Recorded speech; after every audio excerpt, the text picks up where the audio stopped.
ನೆಹರು ಪರದೇಸರಿ ಇದು ವಿಶೇಷ ಕಾರ್ಯಕ್ರಮದಲ್ಲಿ ಮತ್ತೊಮ್ಮೆ ಸ್ವಾಗತ. ನಾವು ಚರ್ಚೆಯನ್ನು ಮಾಡ್ತಾ ಇದ್ವಿ.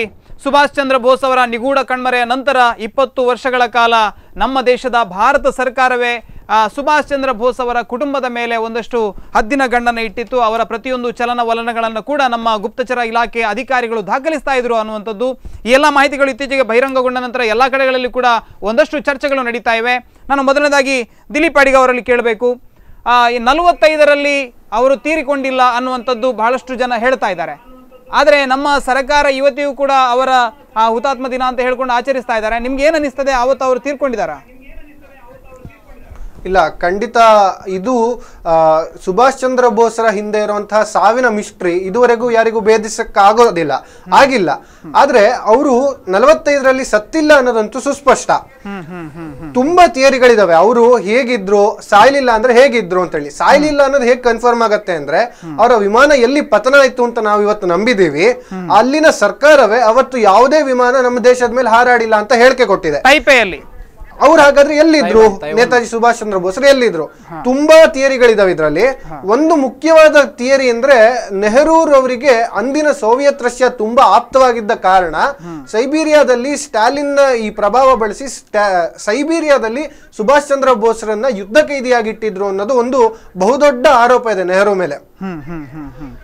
ಜೊತೆಗೆ ಈ ಕಾರಣದಿಂದಲೇ ಅಂದ್ರೆ ಅವರವತ್ತು ಸತ್ತಿಲ್ಲ ಅನ್ನೋದು. ಮೊನ್ನೆ 11ನೇ ತಾರೀಕು ಸುಭಾಷ್ ಚಂದ್ರ ಬೋಸ್ರ ಕುಟುಂಬದ ಚಂದ್ರ ಬೋಸ್ ಅವರು ಟಿವಿ ವಾಹಿನಿ ಕೊಟ್ಟ ಸಂದರ್ಶನದಲ್ಲಿ ಹೇಳ್ತಾರೆ, ಸುಭಾಷ್ ಚಂದ್ರ ಬೋಸರು 1945ರಲ್ಲಿ ಸತ್ತಿಲ್ಲ ಅನ್ನೋದು ನೆಹರೂರವರಿಗೆ ಸುಸ್ಪಷ್ಟವಾಗಿತ್ತು. ಅವರು ಸತ್ತಿಲ್ಲ ಅಂದ್ರೆ ಅವರು ಭಾರತಕ್ಕೆ ಏನಾದ್ರೂ ವಾಪಸ್ ಬಂದ್ರೆ ಜನರಿಗೆ ಸ್ವಾಭಾವಿಕವಾಗಿ ಅವ್ರ ನಾಯಕರಾಗ್ತಿದ್ರು, ತಮಗೆ ಪರ್ಯಾಯವಾದ ನಾಯಕತ್ವ ಹುಟ್ಕೊಳ್ತಿತ್ತು ಅನ್ನೋ ಕಾರಣಕ್ಕೆ ನೆಹರು ಈ ಗೂಢಚರ್ಯೆಯನ್ನು ನಡೆಸಿದ್ದಾರೆ ಅಂತ ಹೇಳಿ ಟಿವಿ ವಾಹಿನಿ ಕೊಟ್ಟಂತ ಸಂದರ್ಶನದಲ್ಲಿ ನಾನಲ್ಲ, ಚಂದ್ರ ಬೋಸ್ ಅವರು ಸುಸ್ಪಷ್ಟವಾಗಿ ಹೇಳ್ತಾರೆ. ಅವ್ರ ಕುಟುಂಬದವ್ರು ಹೇಳ್ತಾ ಇರೋದು, ಇದು ಯಾರೋ ಬಿಜೆಪಿ ಅವರು ಅಥವಾ ನೆಹರು ಕಡೆಗೆ ನೆಹರು ವಿರುದ್ಧವಾಗಿರೋರು ಹೇಳ್ತಿರೋದಲ್ಲ. ಹಾಗೆ ಯಾಕೆ ಹೇಳ್ತಿದ್ದಾರೆ ಅವರು? ಕುಟುಂಬದವ್ರು ಯಾಕೆ ಹಾಗೆ ಹೇಳ್ತಾರೆ? ಇದಕ್ಕೆ ಉತ್ತರ ಕೊಡಬೇಕಾಗತ್ತೆ.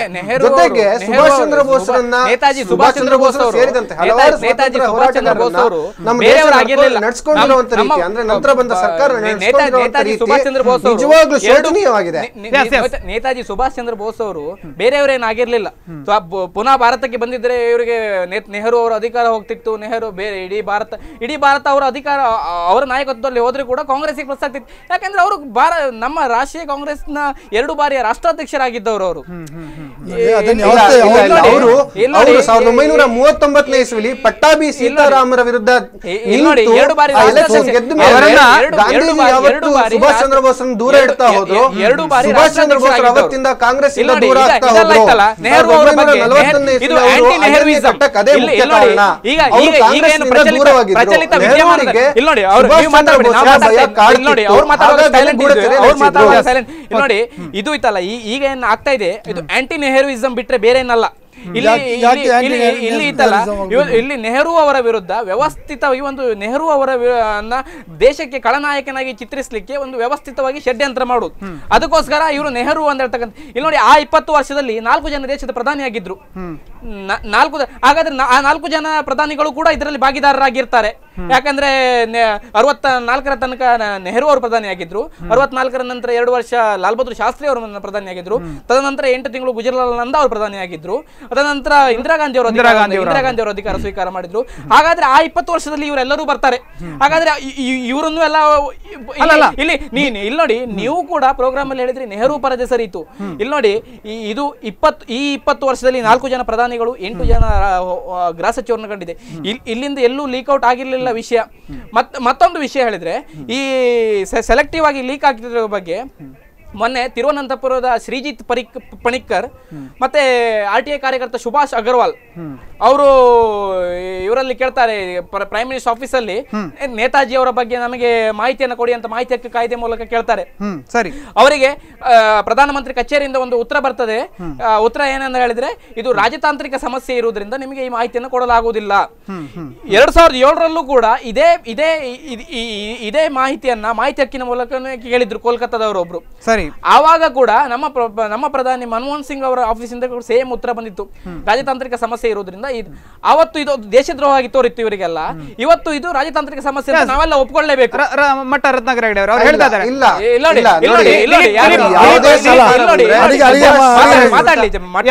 ದಿಲೀಪ್ ಅಡಿಗ ಅವರೇ, ಇಲ್ಲಿ ನಾನು ಬಹಳ ಪ್ರಮುಖವಾಗಿ ಕೇಳುವಂತದ್ದು, ಮುಖರ್ಜಿ ಆಯೋಗದ ವರದಿಯನ್ನ, ಮಧ್ಯಂತರ ವರದಿಯನ್ನ ವಾಜಪೇಯಿ ಸರ್ಕಾರ ತಿರಸ್ಕಾರ ಯಾಕೆ ಮಾಡಿದ್ರು?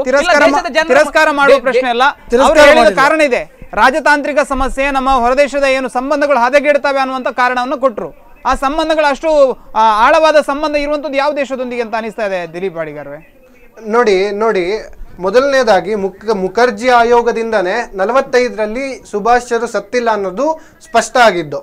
ಎರಡನೇದಾಗಿ ಬಿಜೆಪಿ ಕಾಂಗ್ರೆಸ್ ಅಂತಲ್ಲ, ಯಾವುದೇ ಸರ್ಕಾರ ಬಂದ್ರು ಈ ದೇಶಕ್ಕಾಗಿ ಹೋರಾಡಿರುವಂತ ಆ ಸ್ವಾತಂತ್ರ್ಯ ಹೋರಾಟಗಾರಂಗೆ ಗೌರವ ಸಲ್ಲಿಸಬೇಕಾದದ್ದು ಅವ್ರ ಕರ್ತವ್ಯ. ಯಾರೇ ಬಂದ್ರು ಇವತ್ತು ಅದನ್ನ ಡಿಕ್ಲಾಸಿಫೈ ಮಾಡ್ಲೇಬೇಕು. ಅವರು ರಾಜತಾಂತ್ರಿಕ ಸಂಬಂಧ ಹಾಳಾಗತ್ತೆ ಅಂತ ಯಾವುದೋ ಕಾಲದನ್ನ ಈಗ ನಾವು ಬಯಲು ಮಾಡಿದ್ರೆ ಹಾಳಾಗತ್ತೆ ಅನ್ನೋ ಹಾಗಿದ್ರೆ ಜಪಾನ್ ಮತ್ತೆ ಅಮೆರಿಕ ಯಾವತ್ತಿಗೂ ಮಿತ್ರರಾಗ್ಲೇಬಾರ್ದಾಗಿತ್ತು, ಶತ್ರುಗಳಾಗೇ ಇರ್ಬೇಕಿತ್ತು.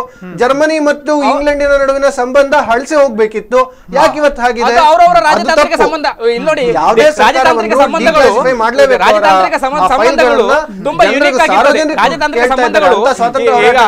ಏನು ಜರ್ಮನಿ ಮತ್ತು ಅಮೆರಿಕದ ಏನು ಮಾತಾಡಿದ್ರು ಇವರು, ಜಪಾನ್ ಮತ್ತೆ ಅಮೆರಿಕದಲ್ಲ ಮಾತಾಡಿದ್ರು ಇವರು, ರಾಜತಾಂತ್ರಿಕ ಸಮಸ್ಯೆಗಳು ತುಂಬಾ ಯುನೀಕ್ ಆಗಿರ್ತದೆ.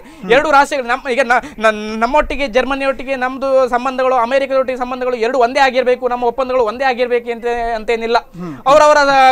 ಅವರವರಿಗೆ ಇದಕ್ಕೆ ತಕ್ಕಂತೆ ಆಗಿ ಸಂಬಂಧಗಳು, ರಾಜತಾಂತ್ರಿಕ ಸಂಬಂಧಗಳು ಬೇರೆ ಬೇರೆ ಆಗಿರ್ತದೆ. ಇಲ್ಲಿ ಸಮಸ್ಯೆ ಇರತಕ್ಕಂಥದ್ದು, ಈ ಪ್ರಶ್ನೆ ಇರ್ತಕ್ಕಂಥದ್ದು, ಈಗ ಓಕೆ ಇವರು ಕಳೆದ ಚುನಾವಣೆ ಪ್ರಚಾರದಲ್ಲಿ ಎಲ್ಲ ಕಡೆ ಹೇಳಿದ್ರು ನೇತಾಜಿ ಅವರ ಸಾವಿನ ರಹಸ್ಯವನ್ನು ನಾವು ಬಯಲಿಗೆ ಹಾಕ್ತೇವೆ ಅಂತಕ್ಕಂಥ ವಿಚಾರವನ್ನು ಹೇಳಿ ಇವರು ಅಧಿಕಾರವನ್ನು ಸ್ವೀಕಾರ ಮಾಡಿದ್ರು. ಈಗ ಇವ್ರ ಕೈಯಲ್ಲಿ ಅಧಿಕಾರ ಇದೆಯಲ್ಲ, ಇವರು ದೇಶದ ಜನ ಮುಂದೆ ಬಟ್ಟ ಬಯಲು ಮಾಡ್ಲಿ. ಇವರು ನೇತಾಜಿ ಅವರು, ನೆಹರು ಅವರು ಗೂಢಚಾರಿ ಮಾಡಿದ್ರು, ಇಂದಿರಾ ಗಾಂಧಿ ಅವರು ಗೂಢಚಾರಿ ಮಾಡಿದ್ರು, ಮತ್ತೊಬ್ರು ನೇತಾಜಿ ಅವರನ್ನು ಸಾಯಿಸಿದ್ರು, ಸೋವಿಯತ್ ಯುದ್ಧ ಕೈದಿಯಾಗಿದ್ರು. ದೇಶದ ಜನ, ನಾನೊಬ್ಬ ಕಾಂಗ್ರೆಸ್ಸಿಗನಾಗಿ ಕೂಡ ನಾನು ಕೂಡ ತುಂಬಾ ಕಾತರದಿಂದ ಕಾಯ್ತಾ ಇದ್ದೇನೆ. ರಾಜನಾಥ್ ಸಿಂಗ್ ಅವರು, ನರೇಂದ್ರ ಮೋದಿ ಅವರು ಇದರ ಬಗ್ಗೆ ಒಂದು ಸ್ಪಷ್ಟ ನಿರ್ಧಾರವನ್ನು ಕೈಗೊಳ್ಳಿ. ದೇಶದ ಜನರ ಮುಂದೆ ನೇತಾಜಿ ಅವರು ಒಂದು ನಿಮಿಷ, ಹೌದು ಸರ್ಕಾರ ಅದನ್ನ ಬಯಲು ಮಾಡ್ಬೇಕು ಅನ್ನೋದು ಸತ್ಯ. ಆದ್ರೆ ನೀವು ಗಾಜಿನ ಮನೆ ಒಳಗೆ ಕೂತ್ಕೊಂಡು ಕಲ್ಲು ಹೊಡೆಯೋ ಕೆಲಸ ಮಾಡಬಾರ್ದು.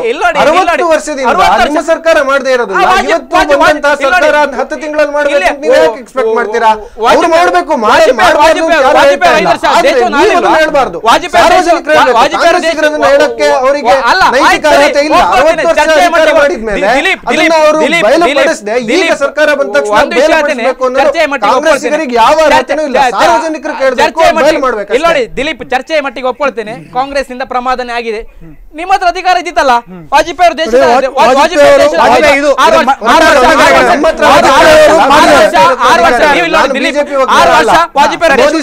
ಪರವಾಗಿ ನಾನು ಬಂದಿಲ್ಲ. ಮಟ್ಟ ರತ್ನಾಕರ್ ಹೆಗಡೆ ಅವರೇ, ಇಲ್ಲಿ ಬಹಳ ಪ್ರಮುಖವಾಗಿ ಬಿಜೆಪಿ ಪಕ್ಷ ಕೂಡ ಇದೇ ಒಂದು ಮಾಹಿತಿಯನ್ನು ಹೊರಗೆ ಹಾಕೋದಿಕ್ಕೆ ಹಿಂದೇಟು ಹಾಕಿದೆ. 2005ರಲ್ಲಿ ಇವರು ಏನು ಆ ವರದಿಯನ್ನು ತಿರಸ್ಕರಿಸಿದ್ರು, ಮಧ್ಯಂತರ ವರದಿಯನ್ನು ನೀವು ಕೂಡ ತಿರಸ್ಕಾರ ಮಾಡಿದ್ದೀರಿ. ನೀವು ಕೂಡ ಏನು ಅದರಲ್ಲಿ ಬಹಳ ಪ್ರಾಮಾಣಿಕತೆಯನ್ನು ಪ್ರದರ್ಶಿಸಲಿಲ್ಲ. ಇತ್ತೀಚೆಗೆ ರಾಜನಾಥ್ ಸಿಂಗ್ ಅವರು, ನಿಮ್ಮ ಗೃಹ ಸಚಿವರು ಕೂಡ ಹೇಳಿದ್ದಾರೆ ಅದು ರಾಜತಾಂತ್ರಿಕ ಸಮಸ್ಯೆ ಆಗತ್ತೆ ಅನ್ನುವಂತ ಮಾತನ್ನು ಇತ್ತೀಚೆಗೆ ಹೇಳಿದ್ದಾರೆ. ಹಾಗಾದ್ರೆ ಸುಭಾಷ್ ಚಂದ್ರ ಬೋಸ್ ಅವರು ಭಾಷಣಕ್ಕೆ ಮಾತ್ರ ಸೀಮಿತ? ಇವತ್ತು ಈ ಘಟಸ್ಫೋಟ ಆದ್ದು ಎಲ್ಲಿಂದ? ನರೇಂದ್ರ ಮೋದಿಯವರು ಜರ್ಮನಿಗೆ ಹೋದಾಗ ಈ ವಿಚಾರಗಳೆಲ್ಲ ಬಂದು ಅಲ್ಲಿ ಘಟಸ್ಫೋಟ ಆಗಿದೆ. ಹೇಳ್ತೇನೆ, ಒಂದು ನೇತಾಜಿ ಸುಭಾಷ್ ಚಂದ್ರ ಬೋಸ್ ಕೋಲ್ಕತ್ತಾ ಹೈಕೋರ್ಟಿನ ಆದೇಶದ ಮೇಲೆ ಘಟಸ್ಫೋಟ ಆಗಿದ್ದು ಅಂತ ದೇಶಕ್ಕೆ ಹೊತ್ತಲ್ಲ, ಇದಕ್ಕೆ ಲಿಂಕ್ ಮಾಡೋದು ಬೇಡ ಸರ್. ನೇತಾಜಿ ಸುಭಾಷ್ ಚಂದ್ರ ಬೋಸ್ ರವರು ಖಂಡಿತವಾಗಿಯೂ ಸಿಂಗಾಪುರದಿಂದ ಜರ್ಮನಿ ಹೋಗೋ ಅಪಘಾತದಲ್ಲಿ ಸತ್ತಿಲ್ಲ ಎಂಬುದೊಂದು ಸತ್ಯತೆ ಎಲ್ರಿಗೂ ಗೊತ್ತಿತ್ತು. ಅವರು ಸೈಗಾನಿಂದ ಮಂಚೂರಿಯ ಮುಟ್ಟಿದ್ದಾರೆ ಅಂತ ಹೇಳಿ ಮೆಸೇಜ್ ಕೂಡ ಬಂದಿತ್ತು.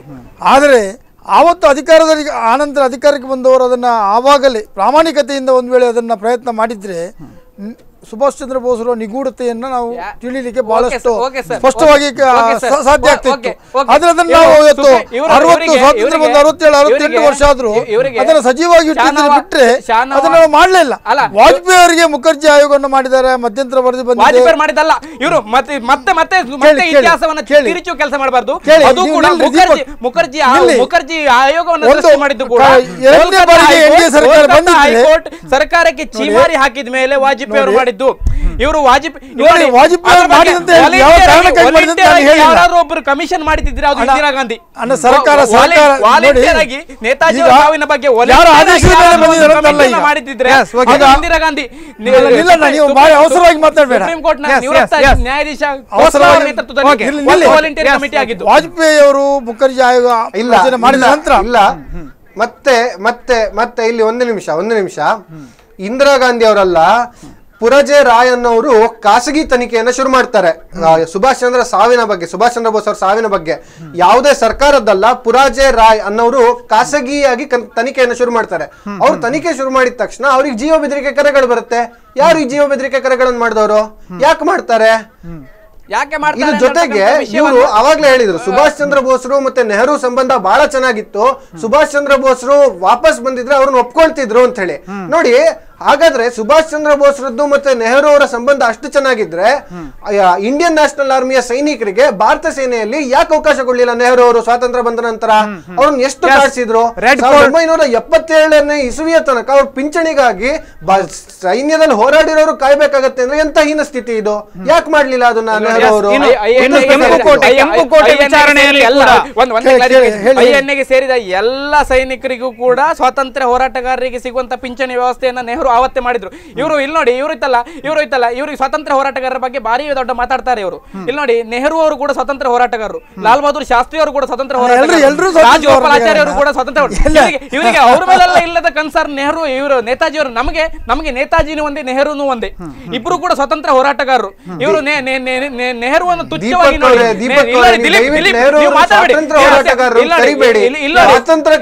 ರಕ್ತ ಅಲ್ಲ ಬೆವರನ್ನು ಕೂಡ ಸುರಿಸಿಲ್ಲ.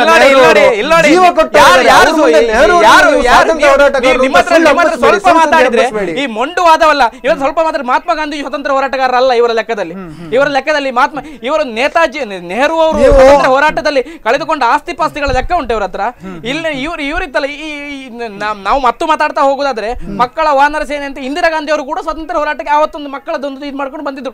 ಅದನ್ನೆಲ್ಲ ನಾವೆಲ್ಲ ನಿಮ್ ಪ್ರಕಾರ ರಾಹುಲ್ ಗಾಂಧಿ, ನೆಹರು, ರಾಜೀವ್ ಗಾಂಧಿ ಅವರು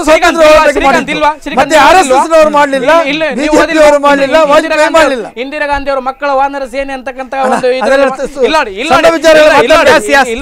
ಇಲ್ಲಿ ಯಾರು ಸ್ವಾತಂತ್ರ್ಯ ಹೋರಾಟಗಾರರು ಹೋರಾಟಗಾರರಲ್ಲ ಅನ್ನುವಂಥದ್ದನ್ನ ನಿರ್ಧಾರ ಮಾಡೋದಕ್ಕೆ ಇದು ಸಮಯ ಅಲ್ಲ. ನಾವು ಬಹಳ ಪ್ರಮುಖವಾಗಿ ಸುಭಾಷ್ ಚಂದ್ರ ಬೋಸ್ ಅವರನ್ನ ಸ್ವಾತಂತ್ರ್ಯ ನಂತರ ನಾವು ನಡೆಸಿಕೊಂಡಂತ ರೀತಿ ಮತ್ತು ಆ ನಂತರ ನಡೆದಂತ ಅವರ ಕುಟುಂಬದ ಮೇಲೆ ಏನು ಗೂಢಾಚಾರ್ಯ ವ್ಯವಸ್ಥೆ ಅದು ಭಗತ್ ಸಿಂಗ್ ಮೇಲೆ ಕೂಡ ನಡೆದಿತ್ತು ಅನ್ನುವಂಥ ಆರೋಪ ಇದೆ. ಅದರ ಬಗ್ಗೆ ಕೂಡ ನಾವು ಚರ್ಚೆಯನ್ನು ಮಾಡಬೇಕು. ಒಂದು ಸಣ್ಣ ವಿರಾಮವನ್ನು ತೆಗೆದುಕೊಳ್ತಾ ಇದ್ದೇನೆ. ವಿರಾಮದ ಬಳಿಕ ಕಾರ್ಯಕ್ರಮ ಮತ್ತೆ ಮುಂದುವರಿಯುತ್ತದೆ.